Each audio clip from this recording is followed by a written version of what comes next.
Welcome to the Workplace Essentials Wellbeing series. I'm Mari Ryan. I'm the CEO and founder of Advancing Wellness. It is my pleasure to welcome you to this expert interview where we explore topics that impact employee well-being. My guest today is Renee Moorefield. Renee is the CEO of Wisdom Works, an organization dedicated to building thriving leaders throughout the world. She's coached thousands of senior and emerging executives from Fortune 500 to entrepreneurs who seek to operate with greater consciousness, well-being, and internal balance, plus the generative capabilities to uplift their workplaces, families, and communities, and our planet. Renee chairs the Global Wellness Institute Wellness at Work initiative, and she's the author of the leadership blog Wellbeing and Strategy. Her 2004 book, Driven by Wealth, combines the drive for wealth with well-being to cultivate healthier organizations and a well world. Renee, I'm so excited to have you here with me today. I am delighted to be here. Great. Well, thanks. Well, let's jump in and let's just talk a little bit about much of the work, the research that you have done is at the intersection of well-being and leadership. So let's talk a little bit about what it means for senior leaders and managers to lead from the perspective of well-being. You know, it's interesting because in the wellness field, we often talk about that intersection being senior leaders and sponsoring wellness initiatives. And I think that's really an important role. But when we talk about, when we work with leaders about leading well-being, we really are getting them to think about integrating the advancement of well-being, the upliftment of people on the planet into their core purpose as an organization, their core purpose as senior leaders, their value systems, the way they operate, their management routines. So really everything they do exuding the advancement of well-being in that much broader definition of well-being. And I think it's within that environment that wellness programs, engagement in programs, productivity programs, all of those kinds of programs can really live and work well. That's great. So this sounds like a very different approach than what we might have learned in business school, where the focus was on the bottom line and drive to the numbers. This sounds like it's a much more people-centric approach, really caring for people.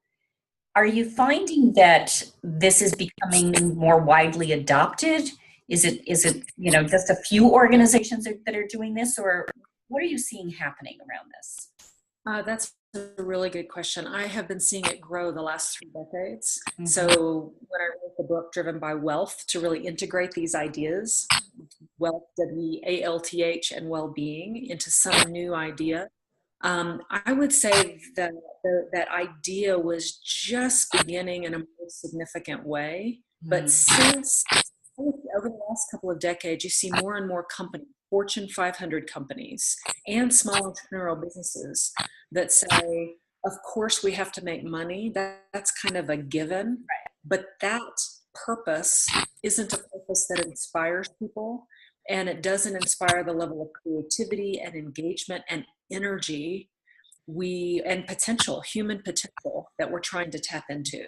So for most people, making a profit or making money even in a person's own life, we know from all the Gallup research, making money in your own life, yes, you need it for security, survival, food, healthcare, all those basics. But it is your connection to something that matters, meaningful, a purpose, a clear vision, relationships in your life, health. Those are the things that matter. So yes, this more conscious way of doing business, there's a whole movement around conscious capitalism. And that would be words that really would encapsulate what we're talking about. Right. So I'm just curious, how do you see organizations using their assets really to advance well-being both in their organization and perhaps more globally? I think that comes through lots of different mechanisms. One would be and these are not all, these are not in any one order. So I'm just going to share as I think of them. But one is using their brands, their communications, and their messaging to be really uplifting. So you see in the holiday season, that's really common for companies to come out with some brands, or when we have a social issue, like right now, sexual harassment, or women in the workplace, women in leadership, or issues around the world globally, that a company says, I stand for something that's more inclusive. I stand for embracing more diversity. I stand for creating a world that works for more people, not just a few. So you'll see in corporations, and I won't name corporations, I won't name examples. I can think of like 3 or 4 right now, but I don't want to. None are better than the other. But anytime a company says, I stand for something, and it is more inclusive, more embracing, and does that through their brands, communications, through their strategies and initiatives in the community, through their relationships and partnerships in the community. So I'll give you a quick example of that, which would be Nike Corporation.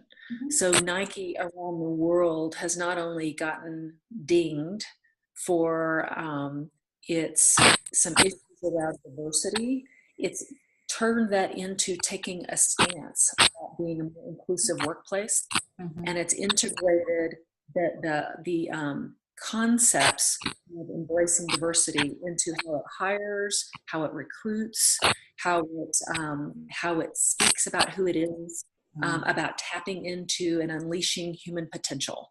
So it's really turned what could be a very divisive issue into a way of being and operating and presenting itself in the world.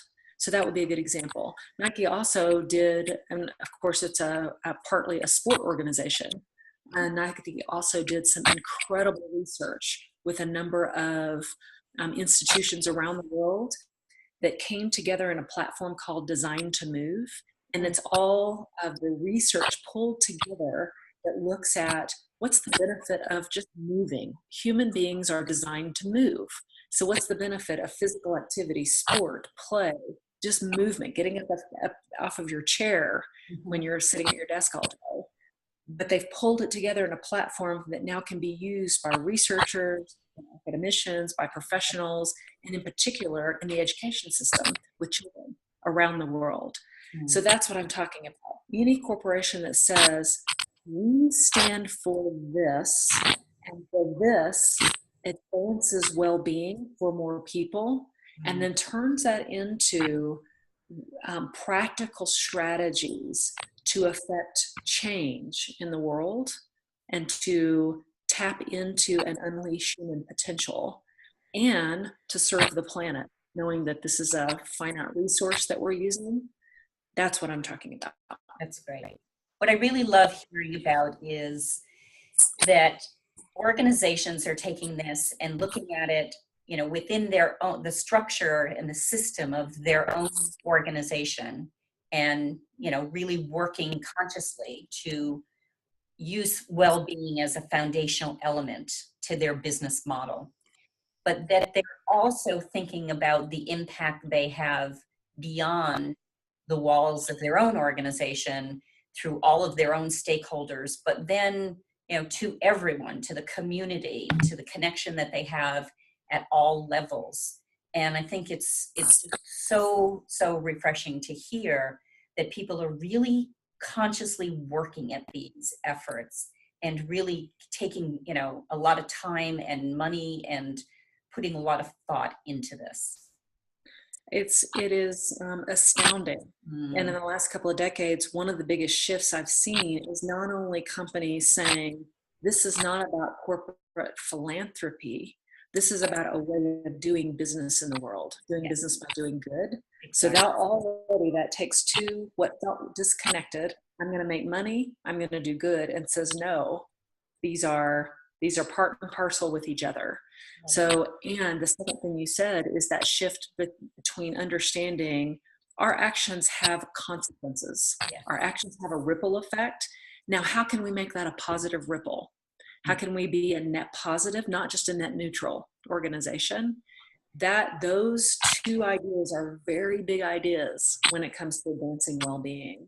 So what I think is really exciting about that is what's showing up in the research pretty consistently is when organizations take that approach, they are seeing the return in profit and their financial security and their financial future. So they are actually reaping the return for going down this path. Renee, where can listeners find more information about your work? Two sources, really easy to find. One is wisdom-works.com. So that's our company address, wisdom-works.com. And then the other is our new website of programs specifically targeting what we mentioned, and that's bewellleadwell.com. Fabulous. Well, thank you so much for being here today, for sharing your wisdom. And as always, it's a joy to spend time with you. You as well. You as well. Thanks for doing the interview. I appreciate it.